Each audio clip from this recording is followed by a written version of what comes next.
Today we are looking at a topic that no one talks about. What happens to your pension when you die, or what happens to your pension after you die?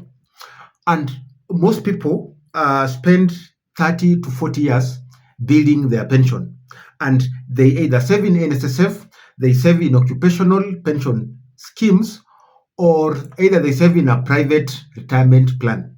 But there's one very important question that almost nobody asks and nobody bothers to research on. What actually happens to that pension that you worked for when you die? Does it go to your spouse? Does it go to your children? Does the government take it?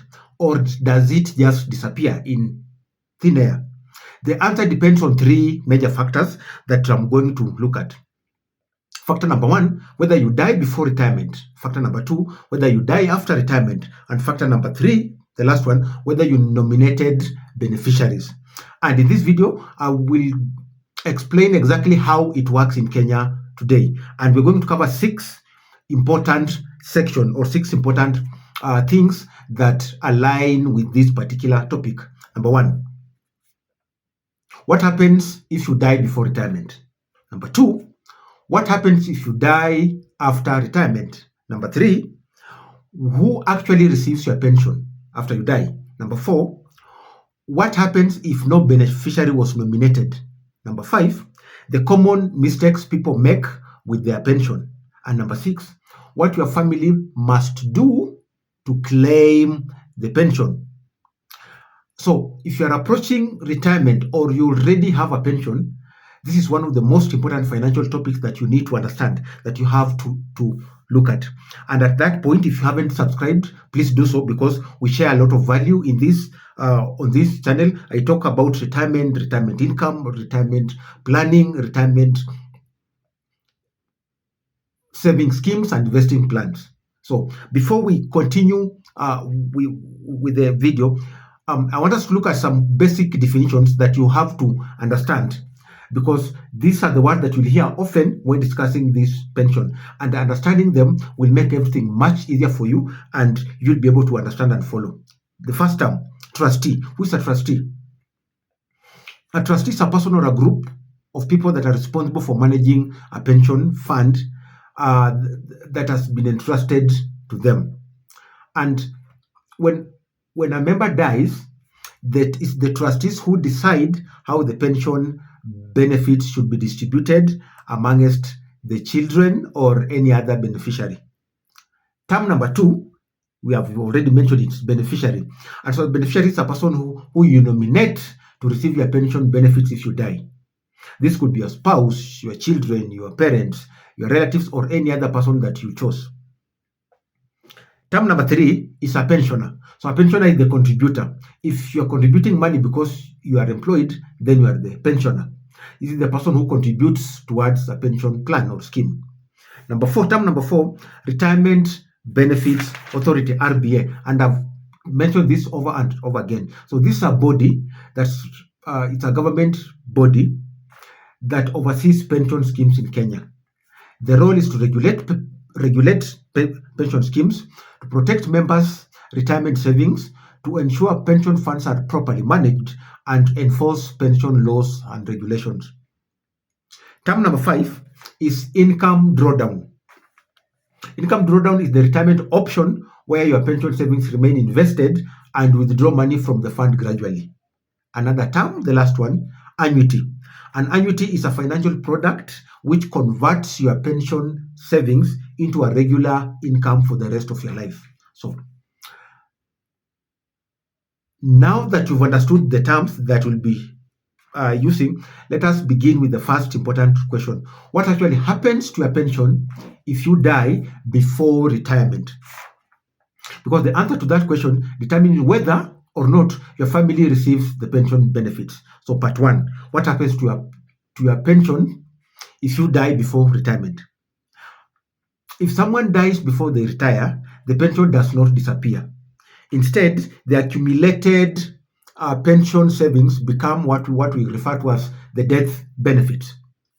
And in Kenya, most pension schemes operate under RBA, Retirement Benefits Authority. So when a member dies before retirement, The pension scheme trustees, we've talked about trustees, they must determine who receives the benefits. And the money can be paid in several ways. And I'm going to talk about two different ways. Method number one, how that money is paid, is known as lump sum payment. And as the name suggests, this is the accumulated pension savings are paid to the beneficiary as a lump sum. If it was 2 million, 3 million, 4 million, that money is paid as a lump sum. And this money includes employee contribution. It also includes employer contribution and includes investment growth. Like if you contributed 5 million, your employer contributed 2 million, that is 6, and that money compounded to maybe 6 million, you'll be given that amount of money as a lump sum.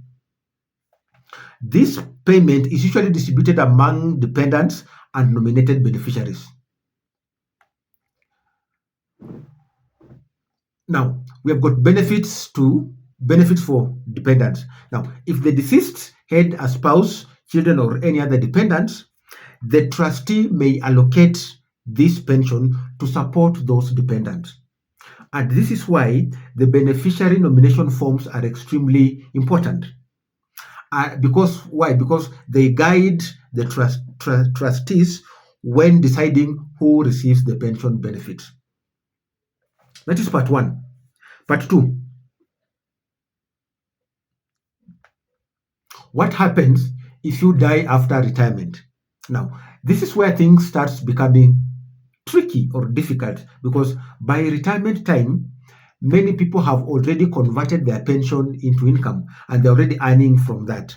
And in Kenya today, retirees usually choose between two options of how they convert their money.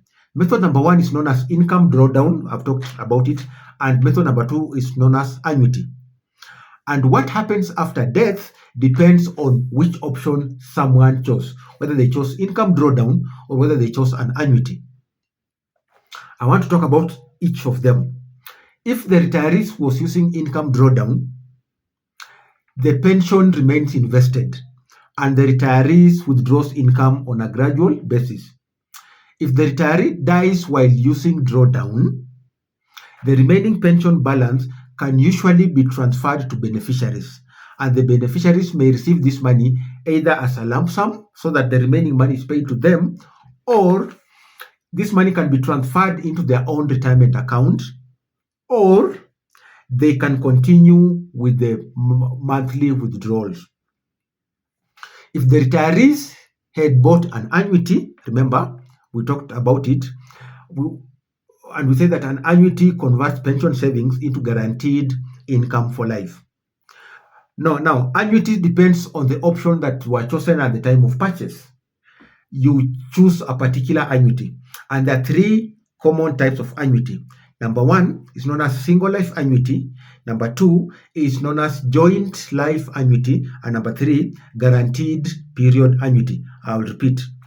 These are the types of annuity. Number one, single life annuity. Number two, joint life annuity. And number three, guaranteed period annuity. I want to briefly talk about them in two sentences. So when you talk about single life annuity, it provides income for only for the lifetime of the retiree, only that one person. That's why it's known as single life, one life. When the retiree dies, this payment usually stops immediately because it was only being paid to him, and no further benefits are paid to beneficiaries.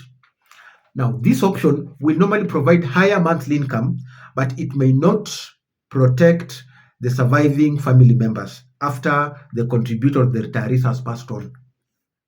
Let's move to number two, joint life annuity.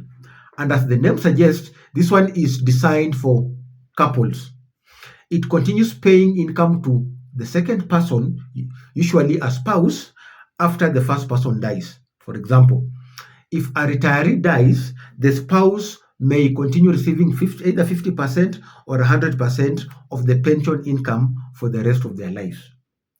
This option provides financial security for surviving spouse, for those who are left behind. Let's talk about guaranteed annuity. Now, a guaranteed annuity ensures that income will be paid for a minimum number of years, even if the retiree dies earlier. For example, If someone chose a 10-year guaranteed annuity and they die after 3 years, it means that they have got 7 years pending. So the remaining 7 years of payment will still be paid to the beneficiaries. This option for guaranteed will always protect the remaining family members from losing the pension too early. And this is why choosing the right annuity structure is very, very important. Now, part 3. Let's look at part 3. Who actually receives your pension when you die? And this is where most people misunderstand pensions. Your pension does not automatically follow your will. Instead, listen to this keenly, pension trustees, they use the beneficiary nominations and dependent assessment to assess where does pension go or where should it go. So when you join a pension scheme, you're usually asked to complete a form. This can either be, it's mostly referred to as the nomination of beneficiaries or expression of wish form. Now, this form will list the people that you want to receive your pension if you die. This can be your spouse, your children, your parents, or your siblings. However, the trustees are still required to consider dependents, those who are dependent on you.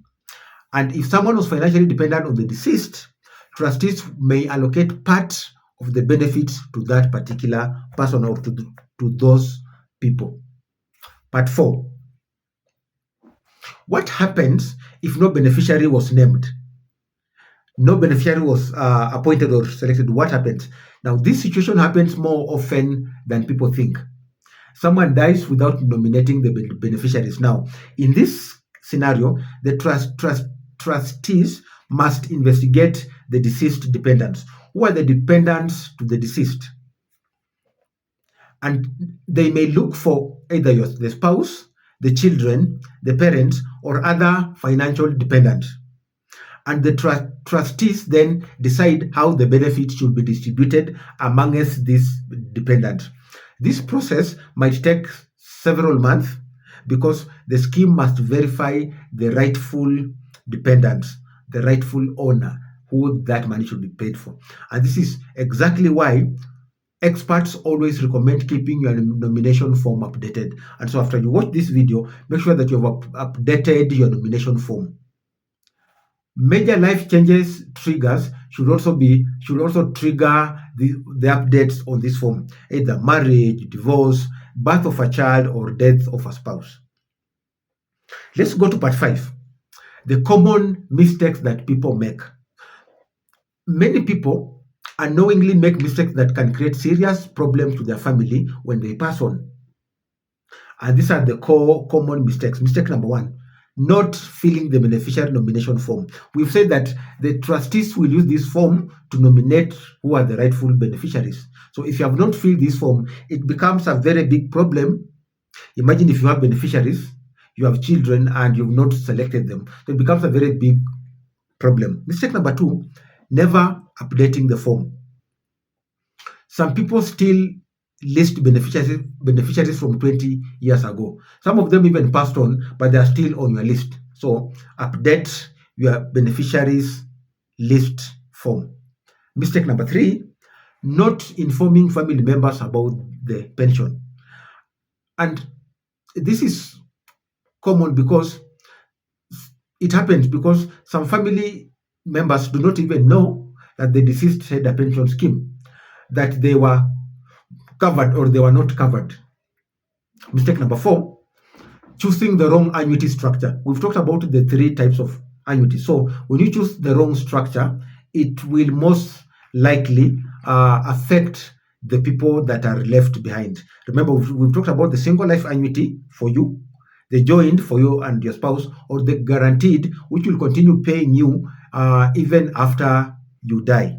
So if you choose the wrong structure, it will definitely affect the people that you leave behind. Part 6, the last part, what your family must do to claim your pension. Now, if a pension member dies, the family must first contact the pension scheme administrator. And the process involves submitting the following documents. the death certificate, the identification document, proof of relationship, and beneficiary forms. The pension scheme trustees will now have a meeting, will sit down and then review the claim and determine the distribution based on the form that was left by the pensioner. Once approved, the benefits are paid to the beneficiaries as required. To close this lesson, this video, your pension is one of the largest financial assets that you have ever built. You've built it for the last 30 or 40 years. But many people only focus on how to grow their pension and they never think about what happens after they are gone. So the most important action that you can take today, now, after you watch this video, make sure that number one, you have completed your beneficiary nomination form. Number two, you update it on a regular basis. Then number three, and you inform your family members about your pension scheme. Because when everything is properly documented and all papers are in order, your pension will and can continue supporting the people that you love long even after you are gone. And that is the video for today. If you haven't subscribed, consider doing so, because we share a lot of quality lessons on this channel. And share this video to many people. I know people don't have this information with them. So after you watch this and you know that it will empower someone, please share it with someone. If you need one-on-one personalized coaching, or you are a HR or in a company and you need the employees to be taught about pension schemes and retirement planning, get in touch with us, because that's exactly what we do. And I'll see you in the next video. Bye bye for now.